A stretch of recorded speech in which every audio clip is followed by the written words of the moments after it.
The rain had started as a quiet drizzle, the kind that barely made a sound against the concrete, but within minutes it turned into a heavy downpour that soaked everything it touched.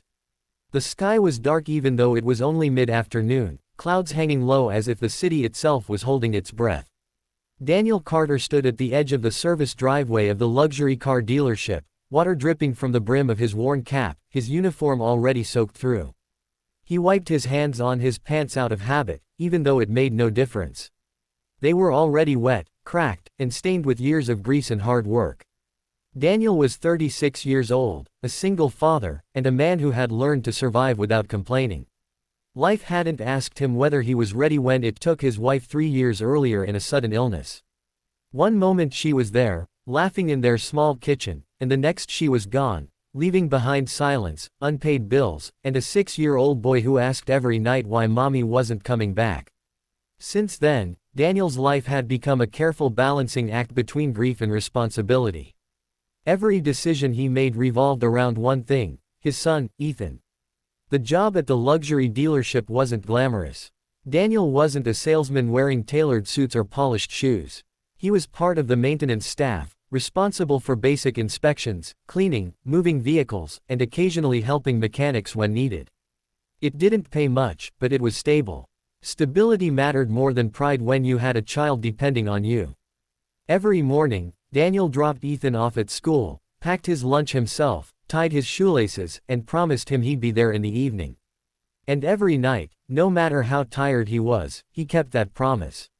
That afternoon, Daniel had been told to stay near the entrance and help guide incoming vehicles into the covered service area because the rain was causing delays. Luxury cars lined up one after another, engines humming softly, their drivers impatient, protected from the rain behind tinted windows and expensive interiors. Daniel moved quickly, signaling, opening doors, closing gates, doing everything he could to keep things running smoothly. Then he saw the car. It was a deep black sedan, sleek and flawless, the kind of car most people only saw in magazines. Even among luxury vehicles, it stood out. The engine made an unfamiliar sound as it rolled in, not loud, but strained. Daniel noticed immediately. Years of working around cars had trained his ears better than any formal education. Something was wrong. The car stopped just short of the covered area. Rain poured over its polished surface, water streaming down the windshield.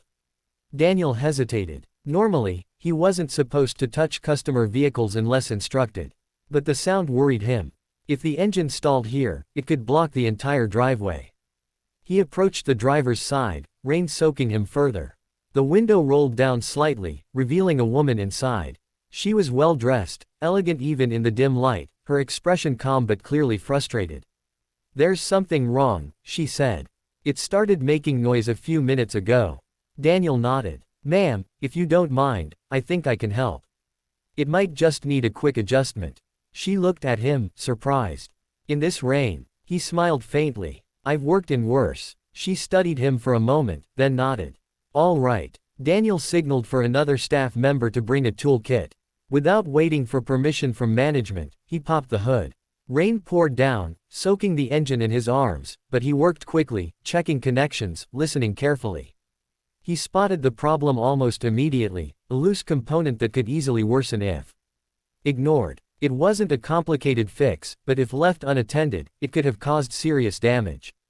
As he worked, rain streamed down his face, mixing with sweat. His hands moved with confidence, tightening, adjusting, securing. The woman watched from inside the car, curiosity growing. Most employees she encountered were cautious, almost fearful around customers like her.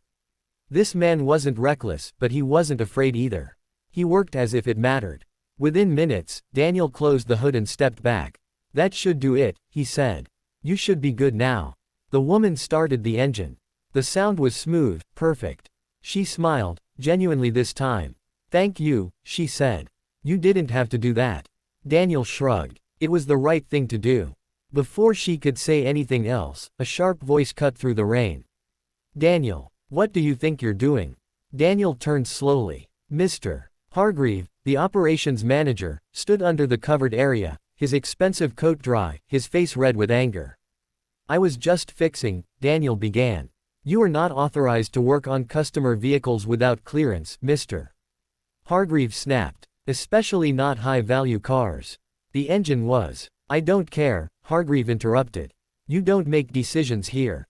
You follow instructions. The woman stepped out of the car then, holding an umbrella.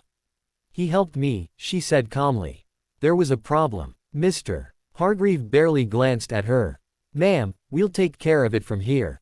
Daniel's stomach tightened. He knew this tone. He had seen it before, used on others. Rules mattered more than people here. Daniel Carter, Hargreaves said coldly, you're done.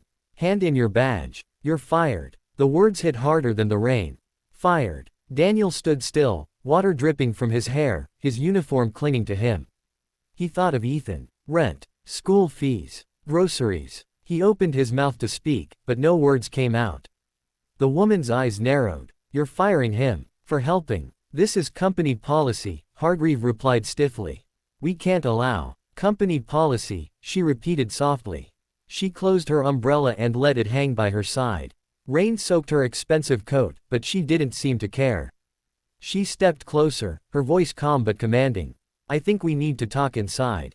Hargreaves looked uncomfortable. Ma'am, I assure you. I didn't ask for reassurance, she said. I asked for a conversation. There was something in her tone that made him hesitate. Reluctantly, he gestured toward the building. Daniel stood there, unsure what to do. The woman turned back to him. Wait here, she said gently. Please. He nodded, still in shock. Minutes passed. The rain slowed, but Daniel didn't feel it anymore. His thoughts raced. How would he explain this to Ethan? How would he tell his son that Daddy lost his job for doing what he believed was right? The doors opened again. Mr. Hargreaves emerged, his face pale, his confident posture gone. The woman walked beside him, her expression unreadable. She stopped in front of Daniel. Daniel Carter, she said, how long have you worked here? 4 years, he replied quietly. And in those 4 years, she asked, have you ever been written up for misconduct? No, ma'am. She nodded, then turned to Hargreaves. You fired a good employee without asking a single question. He swallowed hard. I didn't know who you were. She looked at him sharply. Exactly. She turned back to Daniel. My name is Eleanor Whitmore, she said. I own this company. Daniel froze. I was on my way to an unannounced visit today, she continued. I wanted to see how things operate when no one knows I'm coming. She gestured to the rain, the driveway, the soaked uniform. And I saw a man willing to step into the rain to help a stranger. Without concern for recognition or reward. She paused. That is the kind of person I want representing my company. Hargreaves' voice shook. Ms. Whitmore, save it, she said. You're relieved of your position, effective immediately. Silence fell. Daniel's heart pounded. Ma'am, I don't understand. Eleanor smiled softly. You will. She reached into her bag and handed him a card. I'd like you to come to my office tomorrow morning. Dry clothes this time. Daniel took the card with trembling hands. That night, when Daniel picked Ethan up from school, his son noticed immediately. Daddy, you're wet, Ethan said. Daniel smiled, kneeling down. Yeah, buddy. It rained. Did you lose your job? Ethan asked quietly. Daniel froze. Why would you think that? Ethan shrugged. Sometimes when bad things happen, you get quiet. Daniel pulled his son into a hug. No, buddy, he said softly. I think something good is about to happen. And for the first time in years, as the rain clouds finally cleared, Daniel allowed himself to believe it.